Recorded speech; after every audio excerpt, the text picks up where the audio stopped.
In my past life, he married me because his mentor insisted on it. But I was indifferent, cold even. I never truly saw him.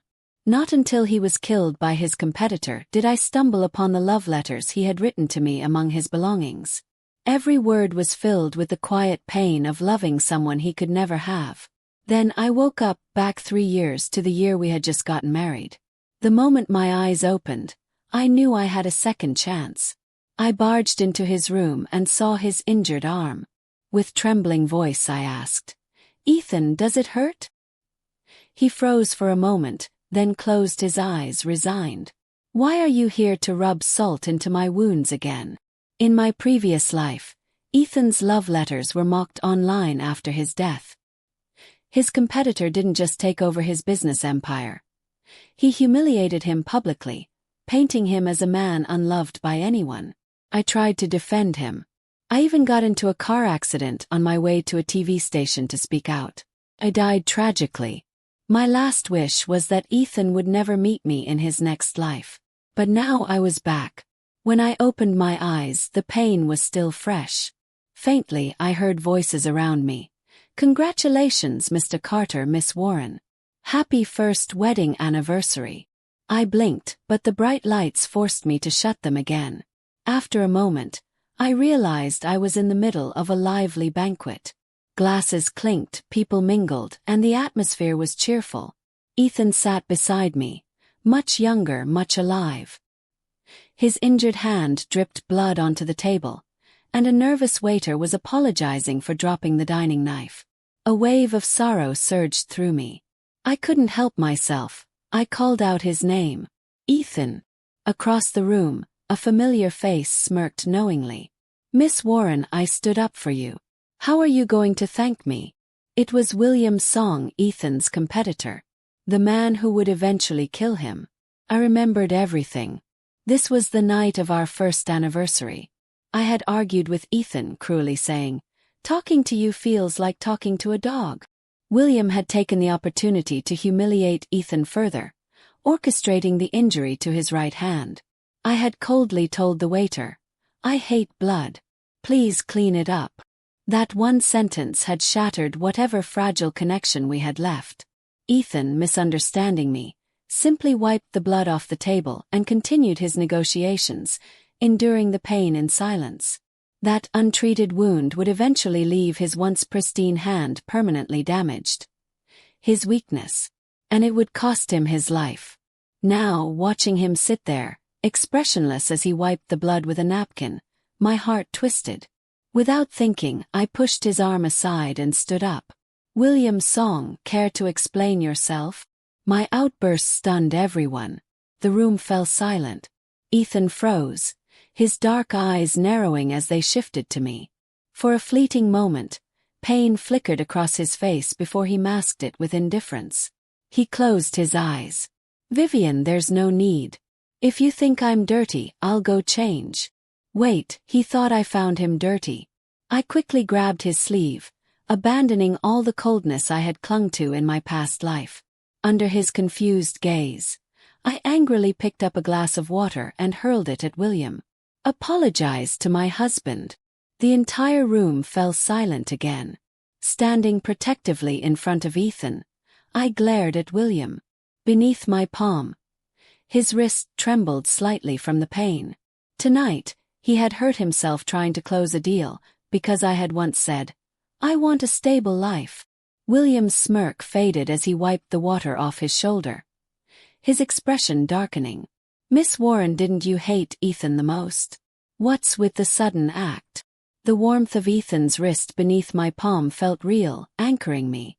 Without even looking at him, I wrapped a napkin around his wound and said, "This is just between me and my husband.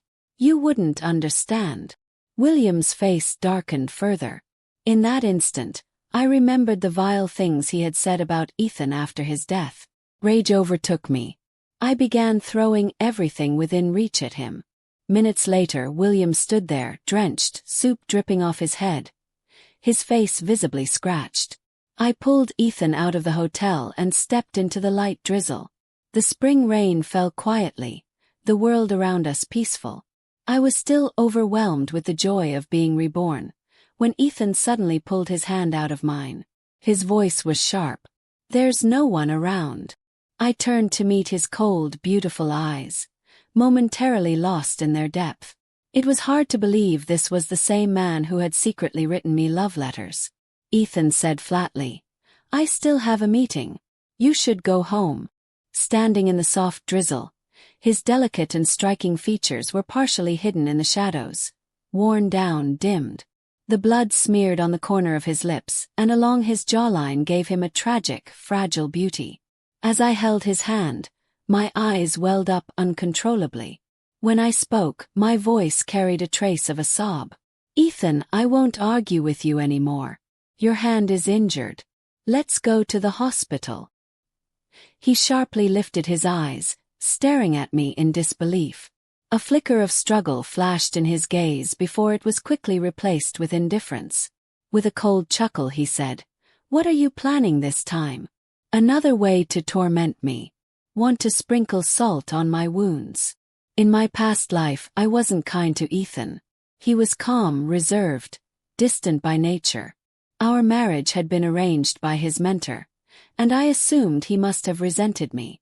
Over the years, we became nothing more than a pair of resentful strangers.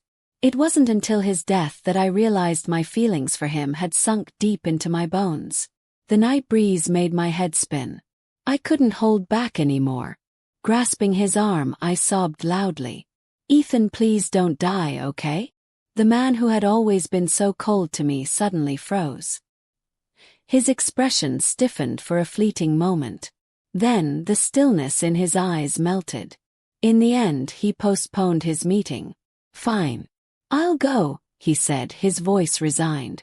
At the hospital, Ethan stayed silent while the doctor treated his wound. The entire time, I was nervously asking the doctor if the injury would leave permanent damage. My emotions spiraled out of control as I spoke, collapsing into tears repeatedly. After all, in my previous life, Ethan's death left me running around trying to defend his reputation, enduring countless sneers and humiliation.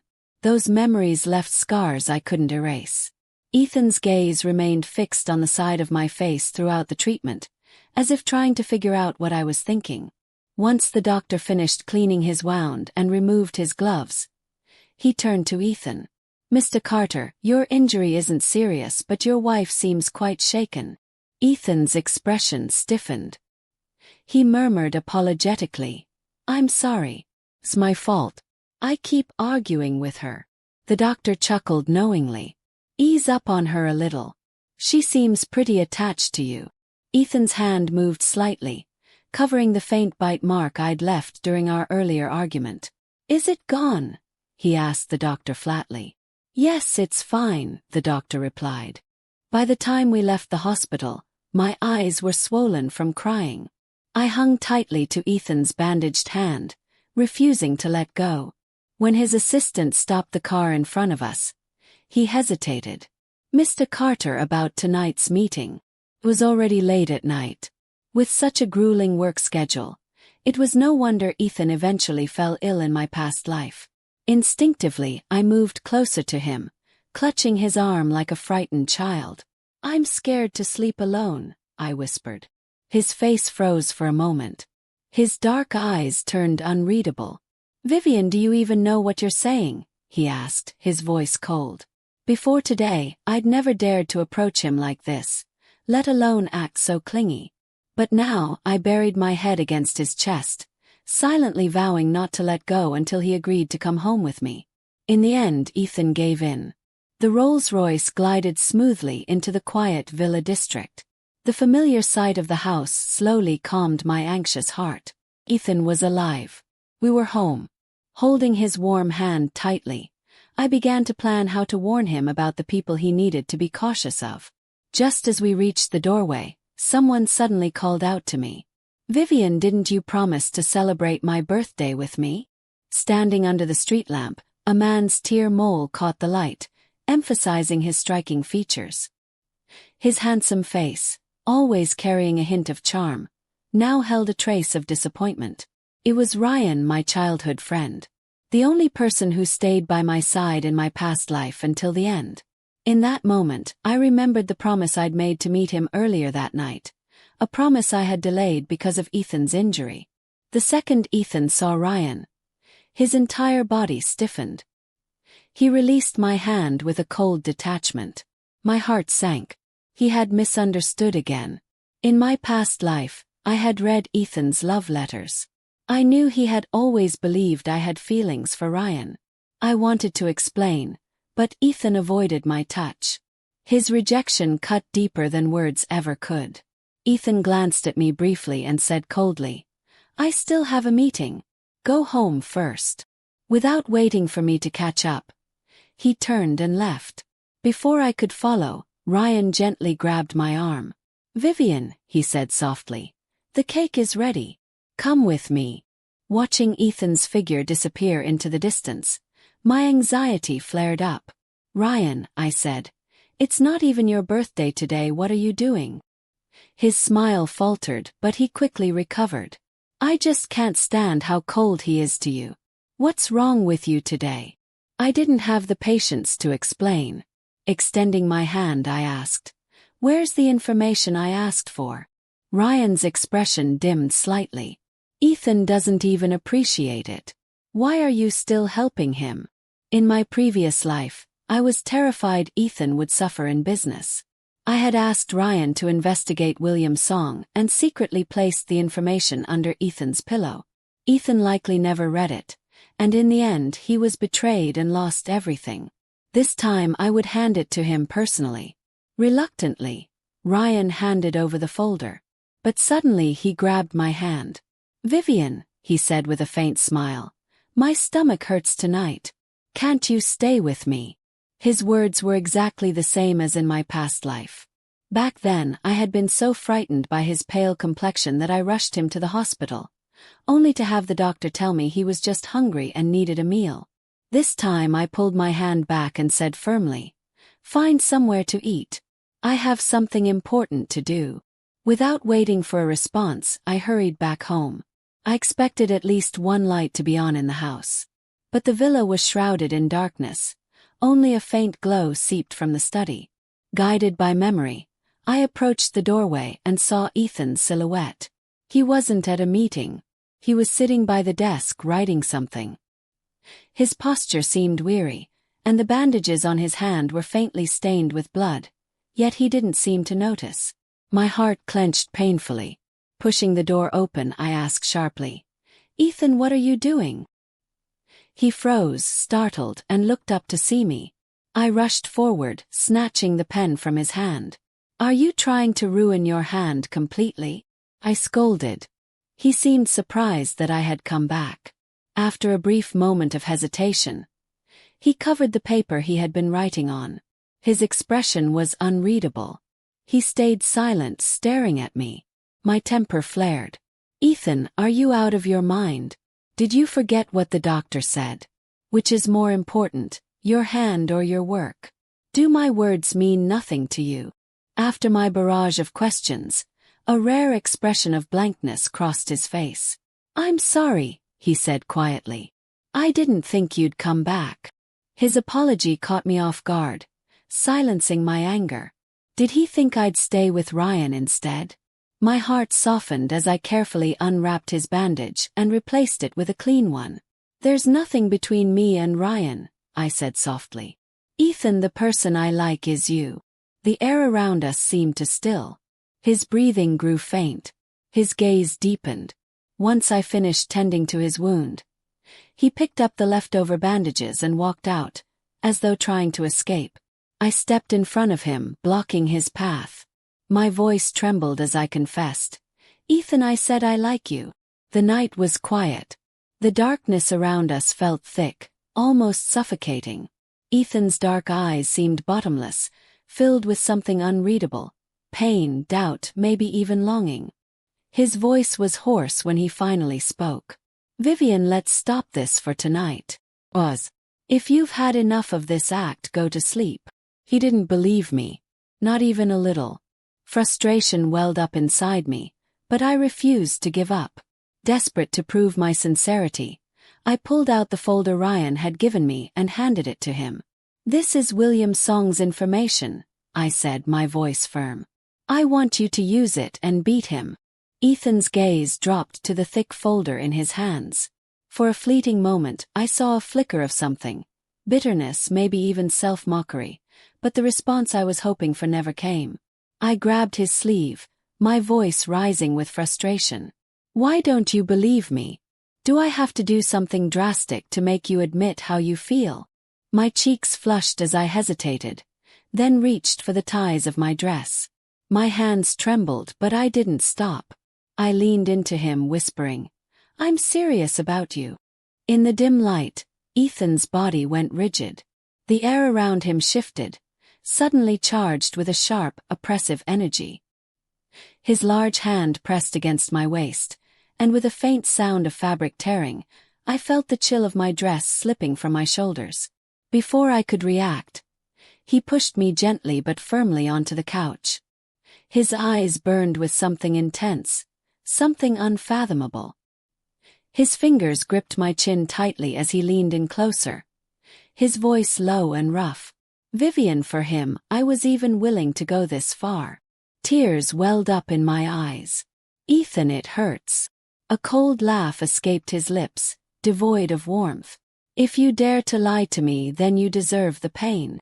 My whole body trembled as I clung to his shirt. "I'm not lying, Ethan." He looked furious. His hand pressed roughly against my slender neck, his voice sharp and deliberate. "That folder is entirely fake. What's your plan? Want me to follow it and die at William Song's hands so you and Ryan can live happily ever after?" I was stunned. "What are you talking about?" He sneered. "Ryan is William Song's half-brother. You've always known that, haven't you?" My eyes widened in disbelief. I swear I didn't know. Only now did the pieces begin to fall into place. In my previous life, Ethan's death wasn't just the result of William's schemes. Part of it was because he believed I wanted him dead. Tears streamed down my face as I ignored his fury and wrapped my arms around him. "I'm sorry, Ethan. I'm so sorry." He let out a mocking laugh. "Enough. Stop this charade before I lose control. Leave me." I clung to his shirt, my knuckles turning white. "I'm not leaving. I told you I'll never leave you." The tension in the room thickened, like the calm before a storm. Ethan's gaze was filled with a mix of hatred and despair, as if he wanted nothing more than to destroy me. "You think I can't do anything to you, don't you?" His voice was low, dangerous. I met his gaze silently, and in his dark eyes, I saw a growing obsession. Something wild, something close to madness. My body shivered, but I refused to back down. Instead, I wrapped my arms around his neck and whispered softly, "It's too cold, let's go to the bedroom." The next moment, Ethan flipped me over and pressed me down onto the couch, his scorching body trapping me in a small corner, overwhelming my senses. His voice cut through the air like ice. "Vivian, you started this. If you try to escape now, I will kill you with my own hands." I had never seen this side of Ethan before, so completely out of control. It felt like I was drowning in a fiery ocean, clinging desperately to a lifeline, while fear and tension consumed me. The night deepened. His large, calloused hand intertwined with mine. His grip so tight it felt like my fragile bones would snap. His voice was hoarse as he whispered, "Vivian, you don't have a choice anymore." My cries turned into broken sobs, but the night's relentless intensity turned my protests into silent pleas. The wind stirred the curtains, and outside, the stars shimmered faintly. At some point, a meteor streaked across the sky, leaving behind a dazzling trail. I stared helplessly at the moon, tears streaming down my face as I begged for mercy. But Ethan only responded with harsher punishment. "Bad women must pay the price," he muttered. The next morning, when I finally woke up, my legs were weak and the bed beside me was empty. The chaos of the night before had been meticulously cleaned, leaving no trace, almost as if it had all been a dream. I picked up my phone and noticed several missed calls, all from Ryan. They were made late at night, and I hadn't heard them. He had even sent me a text. "I received your ticket. I told you your VIP seats will always belong to me." Looking at the calendar, I suddenly remembered I was hosting a violin concert next week. I had sent the only central VIP ticket to Ryan because at the time, I thought Ethan wouldn't come. Panic surged in my chest as I scrolled through my messages. But Ethan hadn't sent me anything. I called Ethan, but his secretary answered. "Miss Warren, Mr. Carter is in a meeting and can't take your call right now." Frustrated, I snapped, "Fine. Tell Mr. Carter that I'm not feeling well." The line went silent for a moment before Ethan's cold, intimidating voice came through. "What's wrong?" Curling up on the bed, I let out a soft whimper. "I fell when I got out of bed earlier. My legs are too weak to stand properly." The call ended abruptly, the cold beep ringing in my ears. He was definitely furious. Even acting coy wasn't going to work on him this time. I calmed myself for a while, then casually grabbed one of Ethan's shirts and wandered downstairs. I called Ryan back and he answered immediately. "Vivian," he said with a chuckle. "Why didn't you answer my calls last night?" Fingering a photo of the two of us on the shelf, I asked. "We're best friends, right?" Ryan laughed. "Of course. Don't you remember? Back in the orphanage, you dreamed of becoming a violinist and I wanted to be a superstar. We promised we'd always be together." Hearing those words now left me feeling strangely unsettled. Had I ever really seen Ryan for who he was all these years? In my previous life, Ryan had helped me sort through Ethan's belongings after his death. Among them were those love letters. Only the two of us had seen them. Yet somehow they ended up leaked to the public. I had blamed the relentless paparazzi, but now I wasn't so sure. Ryan was still talking. "Did you get the gift I sent you?" I glanced at the pile of gift boxes stacked in the corner. I hadn't opened it yet. It had arrived a few days ago, a large plush toy. As I vaguely recalled, on stormy nights when Ethan wasn't around, I used to cling to toys like that to get through the darkness.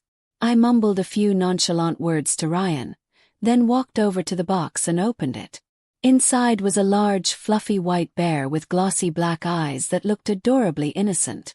In my previous life, this bear had been my companion for a long time. Yet now it filled me with unease. I decided to put it away and started dragging it toward the storage room. Before I could, the door suddenly opened. Standing there was Ethan, who had unexpectedly returned home. Froze. I was wearing only his oversized shirt, awkwardly dragging the plush bear behind me. Eyes met. His gaze shifted briefly to the bear before returning to me. His expression was cold and unreadable. "You're back," I stammered, trying to sound casual. He replied flatly, "Just came to get something." I kicked the bear aside and grabbed onto his arm. "Ethan," my voice trembled. He froze, closing his eyes as if trying to suppress his frustration. "Vivian, enough." I bit my lip, leaning against him. "My legs are weak, I can't stand." Ethan suddenly turned around and scooped me up effortlessly, his voice dripping with cold sarcasm. "I don't care what game you're playing. If you want to keep Ryan's gift, go ahead. But remember this, I told you you're mine. Don't even think about escaping." My face flushed crimson at his words. Despite his sharp tone, I felt my heart soften. "Ethan," I blurted out, my voice trembling. "I love you so much." He paused. Startled by my sudden confession, he looked at me, really looked at me, for the first time since we came home. And for just a moment, the coldness in his eyes flickered. Gathering my courage, I looked up at Ethan with wide, innocent eyes. "Ryan gave me a gift, why don't you ever give me anything?" My voice was soft, trembling slightly, but the question was genuine. Ethan pressed his lips together, choosing silence over words. Tears welled up in my eyes under his icy stare. "Heaven knows you married me," I whispered, "but you don't love me. I might as well die." A few minutes later, the plush bear was unceremoniously tossed out the door. I sat by the window now, wearing a brand new diamond necklace around my neck, something I hadn't expected, but something that made my heart ache with hope. "Aren't you going back to work?" I asked hesitantly. Ethan didn't answer. Instead, he leaned down and silenced me with a kiss. "It's still daylight," I protested weakly. But he ignored me, lifting me effortlessly from the doorway and carrying me back upstairs to the bedroom. By the time we were done, my once bare neck was adorned with a necklace, a bracelet, and even an anklet he had insistently clasped around my ankle. I touched the jewelry in amazement. "When did you buy all these?" Ethan, still looking serious, set me down on the window sill. It was then I realized things were getting out of hand, but it was too late. I cried and cursed at him, calling him a jerk. His voice was low, filled with suppressed emotion. "Vivian, being treated like this by a jerk. Isn't this exactly what you asked for?" Ethan had always been guarded, unwilling to believe the sweet words I said, yet unable to resist my closeness. But this time, I had the patience and the time to slowly melt the ice around his heart. Lately, people around me had noticed a change. They said I had become lovesick. During breaks in my violin rehearsals, I would sneak off to call Ethan, twisting nervously in my seat like a shy schoolgirl. On one such call, Ethan sighed wearily. "I'm in a meeting. If you have something to say, say it." I had been calling him nearly a dozen times a day. He always sounded indifferent, but he still answered. That gave me the courage to push further. "Will you come to my concert next week?" Yes. There was a long pause on the other end of the line. Not giving him a chance to refuse, I continued. "I'll save you the best seat." I was determined to make a fuss about this. A renowned violinist like me taking the stage for a grand performance. Yet my newlywed husband didn't even seem to care. If Ethan didn't show up, I would be the laughingstock of everyone. My reputation would never recover. "Ethan, you're going to ruin me," I exclaimed. He cut off my rant coldly. "Fine. I'll go." And with that he hung up. My manager stood nearby, looking stunned. "Miss Warren, you and Mr. Carter seem to have such a great relationship. He must be very stable emotionally, right?" Thinking of Ethan's distant attitude, I felt a pang of disappointment. "Yes, very stable. Stable enough that he doesn't want to say a single word to me. Oh, by the way," my manager added with a slight smile, "the event organizers said they could open the private VIP suite on the second level for your husband. Don't worry, it's the best view in the entire venue. Tomorrow night, you'll enchant him like a goddess." In my previous life, my solo violin concert had been a grand success, surrounded by flowers and thunderous applause. I had taken my final bow among the audience, and Ryan had sat in the front, gazing at me with a gentle, admiring expression. That moment had even trended as the #1 topic online. Despite my public clarifications, people insisted on pairing us together. No one had known that behind all the admiration, I had sat alone backstage, crouched beneath the curtain. I had typed a message to Ethan in our chat window. "Did you see my performance?" But after a long hesitation, I never sent it. Like a child starved for love, I tried so hard to stand in the spotlight, making noise and seeking attention. Yet the person I secretly loved wouldn't even glance my way. The concert proceeded just as it had in my past life, with an overflowing crowd and a buzz of excitement. Many had come simply because of my name. The atmosphere reached its peak when Ryan arrived. His presence sent the crowd into a frenzy. "You look stunning tonight, Vivian," Ryan said, stepping forward with a bouquet in hand. Knowing now about his connection to William, I felt an inexplicable sense of unease. "Thank you," I replied curtly. Ryan's starry eyes lingered on my face, as if waiting for me to say more. I simply nodded. The performance is about to start. Dressed in an elegant gown, I took center stage. My eyes instinctively searched the second-level VIP suite. The seats were dark and empty. No sign of Ethan. Disappointment crept in, but I quickly shook it off. It didn't matter. As the stage lights dimmed, a single spotlight illuminated me. I stepped to the microphone, my voice soft yet steady. "Tonight, in addition to my violin performance, I have an important announcement to make. I know many of you have been curious about my personal life over the years, even urging me to get married during the holidays. Laughter rippled through the audience, and some began shouting Ryan's name. I leaned closer to the microphone and smiled. Actually, I'm already married. I raised my hand, showing off the dazzling diamond ring on my finger. Fixing my gaze on the dark second-level suite, I continued, "Mr. Carter, I love you." The crowd erupted into a mix of gasps and murmurs. Whispers buzzed through the room. Who is Mr. Carter? Could it be Ethan Carter, the famous businessman? No way. I thought she and Ryan were together. Did we ship the wrong couple? Amid the sea of chatter, I lifted my violin. "Ethan," I said with a smile, "tonight's piece is for you. It's called Unspoken Love. I wrote it when I was young, inspired by my feelings for you back then. I was too proud and sensitive to express myself, and that's why we missed so many years." The haunting melody of the violin filled the hall, carrying a bittersweet mix of longing and tenderness. Little did I know, the once empty VIP suite now held a tall, broad figure. He stood silently, his eyes fixed on the stage. In the dim light, his gaze softened, reflecting the figure of the woman in the spotlight. His heart raced uncontrollably, pounding against his rib cage with a mixture of pain and joy that spread through his entire body. "Vivian," he whispered, softly lifting his hand as if to touch the image of me on the stage. His fingers hovered in the air, trembling slightly, as though afraid the vision would disappear. Like a sailor entranced by a siren, he was willing to risk everything, even knowing the danger. As I glanced around the audience, confused about his absence, his voice tightened with emotion. "Vivian, I'll trust you one last time. But if you're lying to me again..."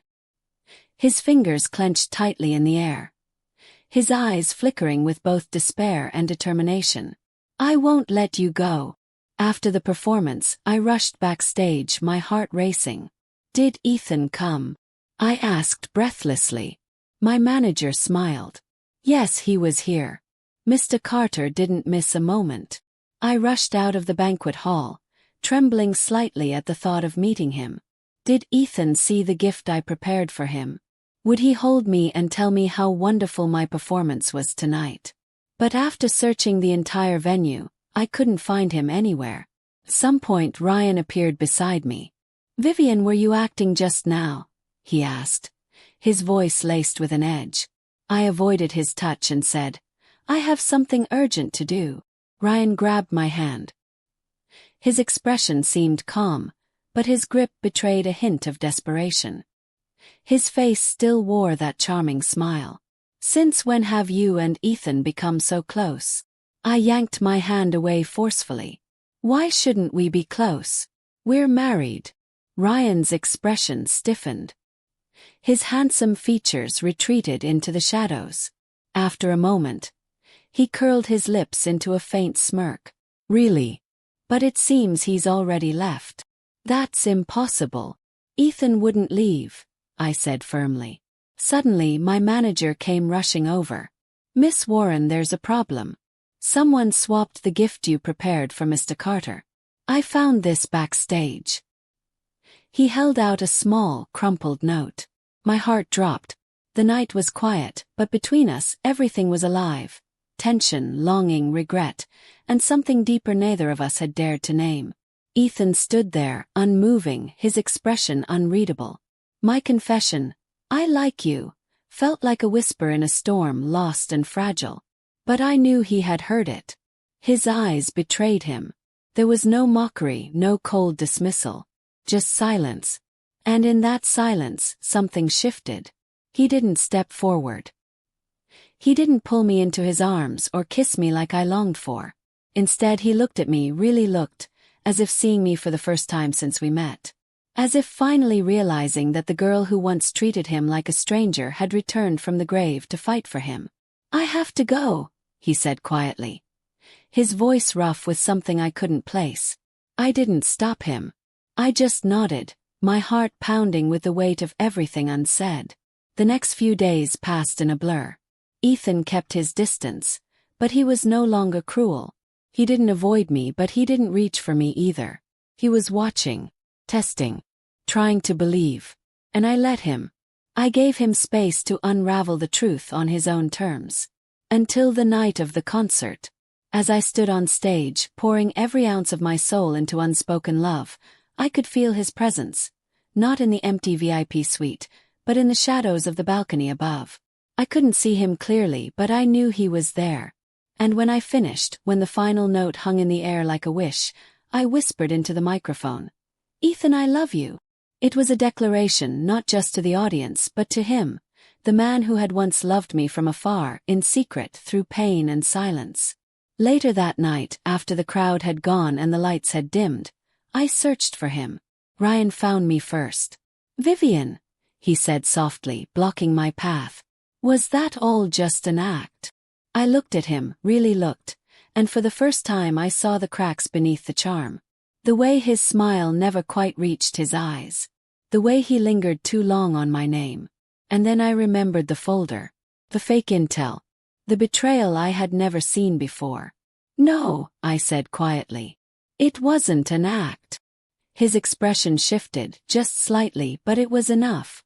"Then why did he leave?" he asked, his voice almost gentle. I didn't answer. Couldn't. Because I didn't know. It wasn't until I got home that I found the note on my pillow. Vivian. I watched you tonight. You were radiant. You played like the stars had gathered just to listen. And when you said my name, I felt something I thought I'd lost forever. But I'm not ready to forgive. Not yet. I need time to believe. Not just in you but in us. Wait for me. I clutched the letter to my chest, tears slipping down my cheeks. He hadn't left me. He had just stepped back, to heal, to believe, to love again. And maybe, just maybe, that was enough.